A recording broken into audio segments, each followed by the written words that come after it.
Our final speaker this afternoon, before I make a few wrap-up comments, is Mr. Savo Štrbac. Now, Mr. Štrbac has a fascinating background and history. He is currently the president of the Information and Documentation Centre Veritas in Belgrade, which is charged with creating accurate catalogues of deaths as a result of war crimes in the Yugoslavian wars.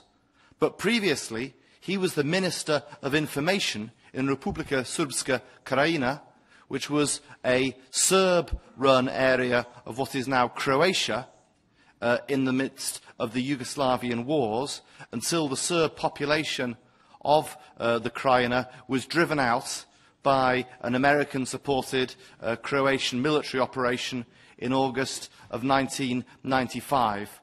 He's therefore seen first-hand some of the consequences of civil war and the war crimes that can take place in the context of mass population movements and expulsions. Ladies and gentlemen, I introduce you to Mr. Savo Štrbac. Hvala organizatorima na ovom skupu i na ovoj debatskoj konferenciji, ali imam samo jednu ispravku na predstavljanje. Nisam bio ministar informisanja, već sekretar vlade Republike Srpske Krajine. Ovaj podatak koji je dr. Periš iznio nalazi se na Wikipediji, što znači da Wikipedija nije svaki put tačna. Da, evo ja sam treći panelista koji ima direktne veze sa prostorom bivše Jugoslavije.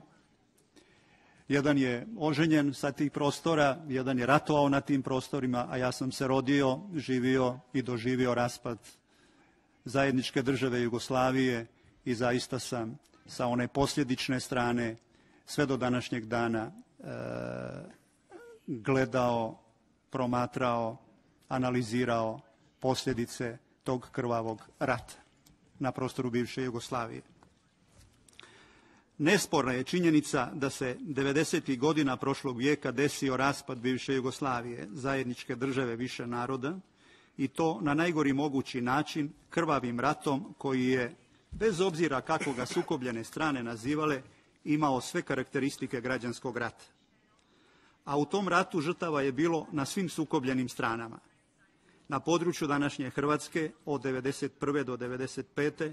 prema podacima iz tužbe i kontratužbe Republike Hrvatske i Srbije zbog genocida pred Međunarodnim sudom pravde bilo je ukupno 20.241 žrtva, od čega na hrvatskoj strani 59%, na srpskoj 35% i na strani Jugoslavenske narodne armije 6%.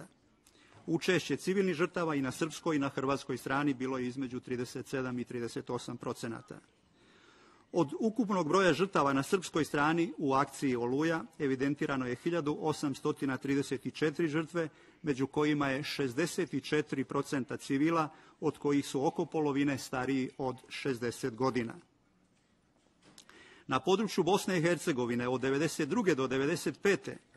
prema spisku Centra za istraživanje i dokumentaciju iz Sarajeva bilo je ukupno 97.207 žrtava, od čega 66% čine Bošnjaci, 25% Srbi, 8% Hrvati i 0,6% ostali. Učešće civilnih žrtava je 41%, od čega 83% čine Bošnjaci, 10% Srbi, 5% Hrvati i 1% ostali. Na području Kosova i Metohije od 1998. do 2000. godine, prema podacima Fonda za humanitarno pravo iz Beograda, ukupno je evidentirano 13.421 žrtva, od čega su 78% Albanci, 17% Srbi i 5% ostali. Učešće civilnih žrtava na srpskoj strani, prema podacima porodica žrtava, je 62%. Iz naprijed iznesenih podataka proizilazi da je u ratovima 90-ih na području bivše Jugoslavije bez žrtava NATO agresije na Saveznu Republiku Jugoslaviju izvan Kosova i Metohije ukupno stradalo najmanje 130.850 lica, od čega na Srbe otpada najmanje 26%. Civilnih žrtava na srpskoj strani je bilo najmanje 8.047 ili 24% od ukupnih srpskih žrtava, ali je njihov stvarni broj prema podacima srpskih udruženja porodica žrtava mnogo veći. Treba napomenuti da između civilnih i vojnih žrtava ne postoji čvrsto definisana granica. Na srpskoj strani su često, uglavnom zbog određenih privilegija, civilne žrtve prikazivane kao vojne. Jedna od veoma prisutnih karakteristika rata na području bivše Jugoslavije su i velike prisilne migracije stanovništva. Upoređujući podatke sa popisa stanovništva u Republici Hrvatskoj iz 1991. i 2011. broj Srba sa 12,2 pao je na 4,36%, broj Hrvata se povećao sa 78,1 na 90,4%, dok su Jugosloveni sa 2,2 pali na svega 0,008%. Izraženo u brojkama to znači da je u Hrvatskoj nestalo 395.030 Srba i 105.710 Jugoslovena, među kojima je bilo najmanje 60% Srba. Samo u akciji Oluja iz Krajine je za svega nekoliko dana protjerano preko 220.000 Srba. Upoređujući podatke sa popisa stanovništva iz 1991. godine u Bosni i Hercegovini sa procjenama UNHCR-a iz 1997. broj Srba na području Republike Srpske sa 54 povećao se na 97%, dok je broj Bošnjaka sa 29 i Hrvata sa 9 pao na 2, odnosno 1%. Na području Federacije BiH, to je drugi entitet na području Bosne i Hercegovine, broj Bošnjaka sa 52 povećao se na 73%, broj Hrvata je ostao na nivou od 22%, dok je broj Srba sa 18 pao na 2%. Između popisa stanovništva na Kosovu i Metohiji iz 1981. jer 1991. i nije bilo popisa, i 2011. opet bez sjevera Kosova, broj Albanaca sa 77% povećao se na 93%, dok je broj Srba sa 15 pao na 1,5%.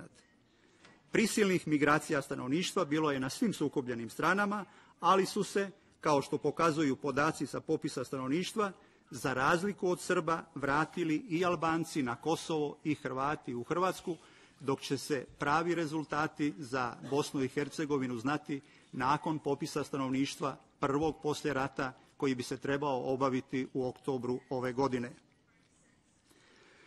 Za 20 godina rada Međunarodnog krivičnog suda za bivšu Jugoslaviju optuženo je ukupno 161 lice, od čega 110 Srba, 34 Hrvata, 9 Bošnjaka, 7 Albanaca i 1 Makedonac.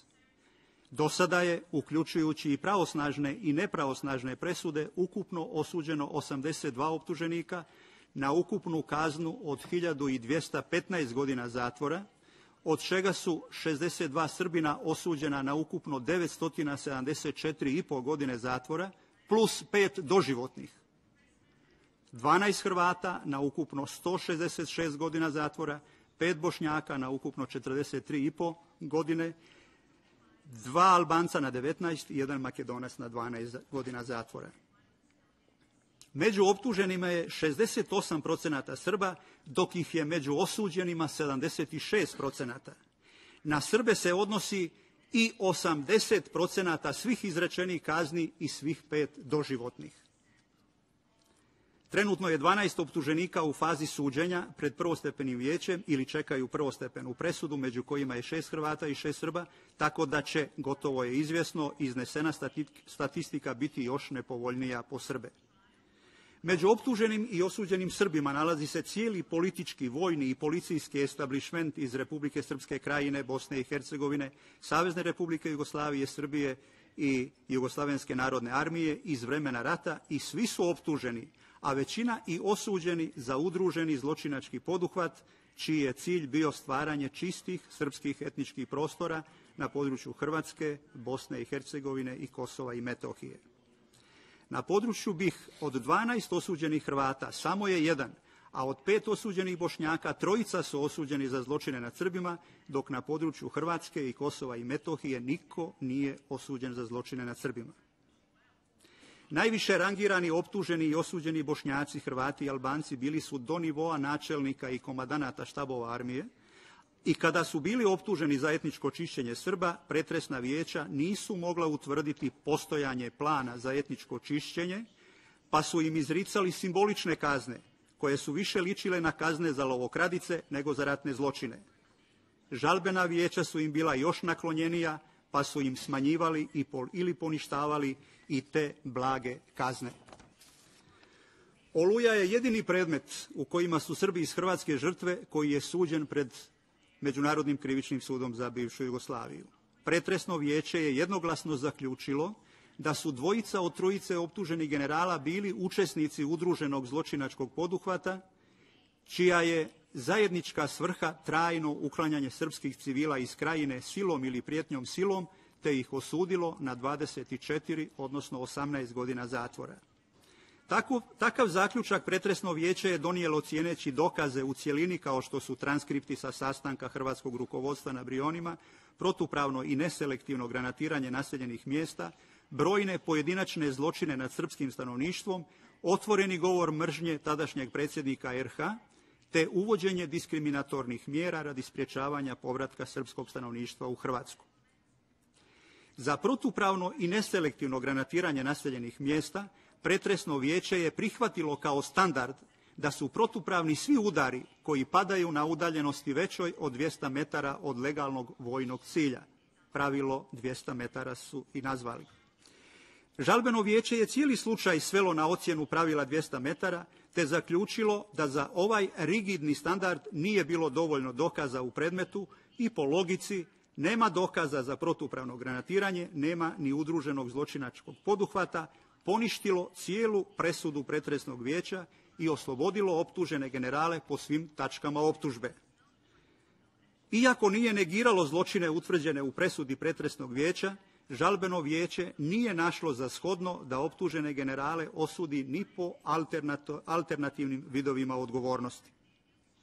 I tako se od jednoglasne ocjene pretresnog vijeća da su najviši pripadnici hrvatskog rukovodstva, uključujući predsjednika države, sklopili udruženi zločinački poduhvat radi etničkog čišćenja Srba iz Hrvatske, došlo do podijeljene odluke žalbenog vijeća, donijete sa 3 glasa protiv 2, da po dokazima u predmetu nijedan razuman sud nije mogao utvrditi da je takav poduhvat postojao. Obarajući pravilo 200 metara, žalbeno vijeće je u potpunosti prihvatilo zahtjev vojno-akademskog američko-britansko-kanadskog lobija, koji se u toku žalbenog postupka žestoko usprotivio tom pravilu, obrazlažući ga kao ograničavajući faktor za upotrebu artiljerije u naseljenim mjestima u sadašnjim i budućim ratovima pred međunarodnim krivičnim pravom. Na taj način je MKSJ pod uticajem moćnih lobija koji dolaze iz jakih država zapravo branio pravo na legalno ubijanje civila, potpuno ignorišući pravdu za žrtve.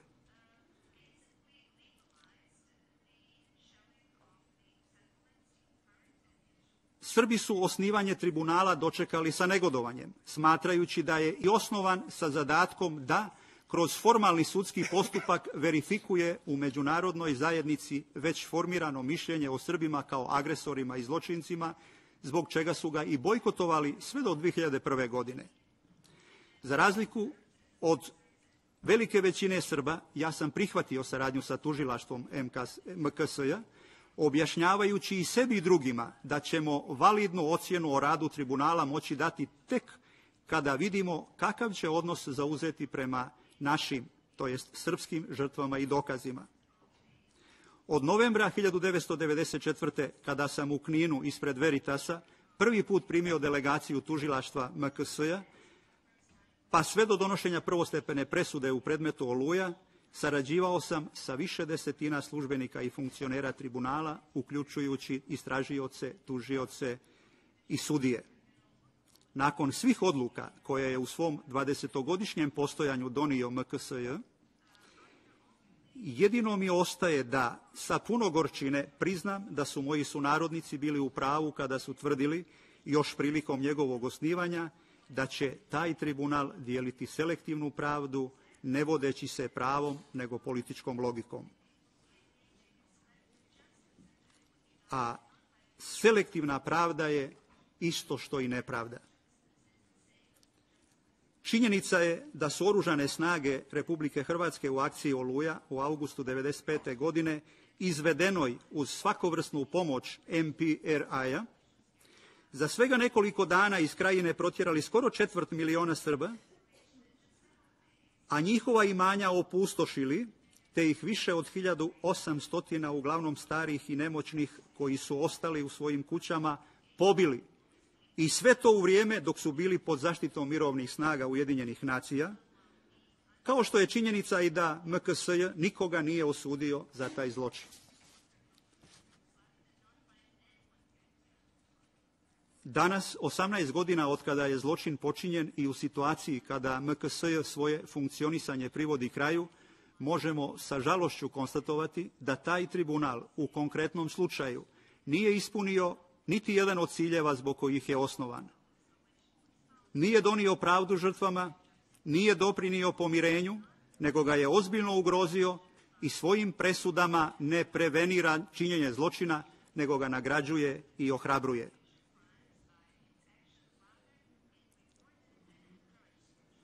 Volio bih da se nikome više ne desi tragedija krvavog građanskog rata kakva se desila nama na prostoru bivše Jugoslavije. Ako se ipak negdje nešto slično desi, nemojte dozvoliti da se ponovi tribunal kakav je MKSJ. Hvala vam.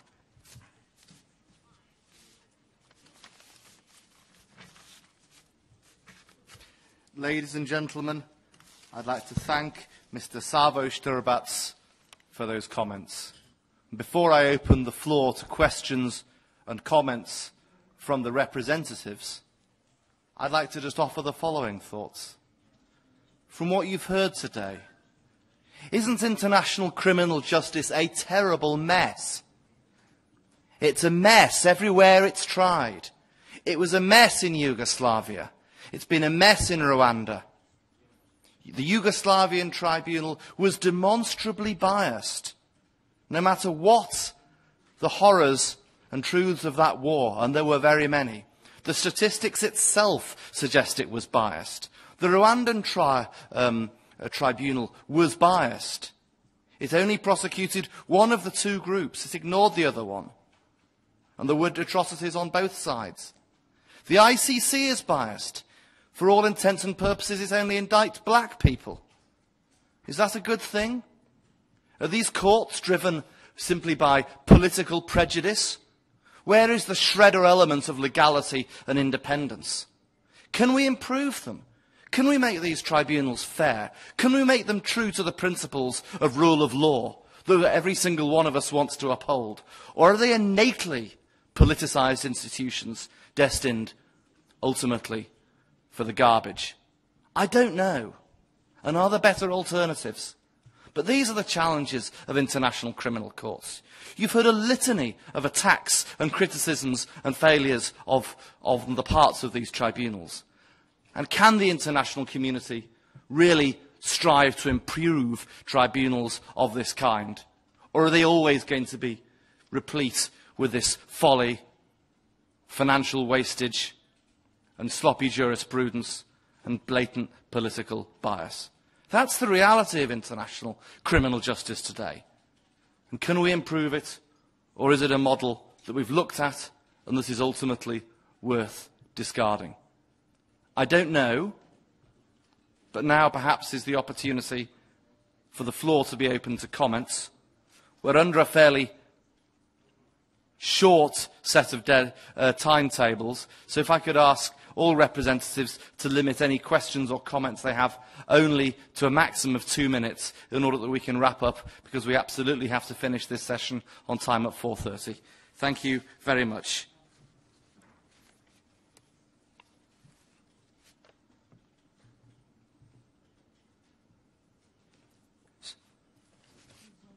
The representative for Cuba.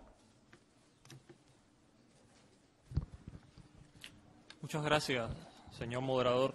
Agradezco esta oportunidad para hacer una pregunta muy sencilla. Agradezco igualmente a los distinguidos panelistas por sus muy importantes y muy interesantes exposiciones, muy informativas. Esto es un tema de sumo interés.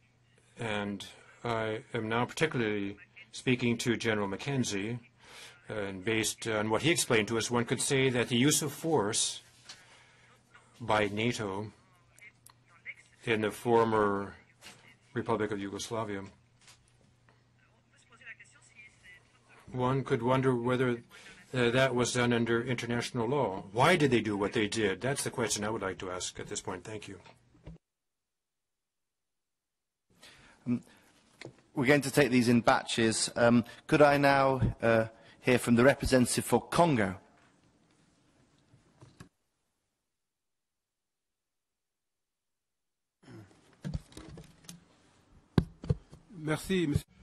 Thank you, moderator. Sir, you have in your comments, preliminary comments, and the latest comments you just made, you have raised some questions, and we are hard put to provide answers to them. You have raised different questions as to what to do with international criminal justice. Can or should we improve it or get rid of it, discard it? I'm not going to venture into trying to answer such questions, because these kinds of questions would perhaps call for another thematic debate beyond this one of today. We particularly, my delegation appreciates in particular the statements, the presentations of our distinguished panelists, and in particular the statements of the two speakers I just mentioned, which give rise to many questions from our end. The brief comment, moderator, that I have is that my country, the Congo, is a member of the African Union, and the African Union's position, in terms of the ICC, is a position that this is cooperation, an active cooperation we have with this ICC based on Article 96 of the Rome Statute for the ICC. And this is a position that has developed and evolved with this active cooperation. There have been certain reservations involved in this, and this particularly due to the problems that comes from the exercise of international criminal justice, and I'm not going to go into that.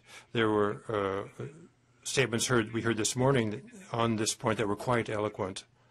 So the question I would like to ask, put this to two panelists, Professor Jallow and Major General McKenzie, is that we, the Congo, are of the view that international criminal justice, as it exists and as incarnated by the ICC today,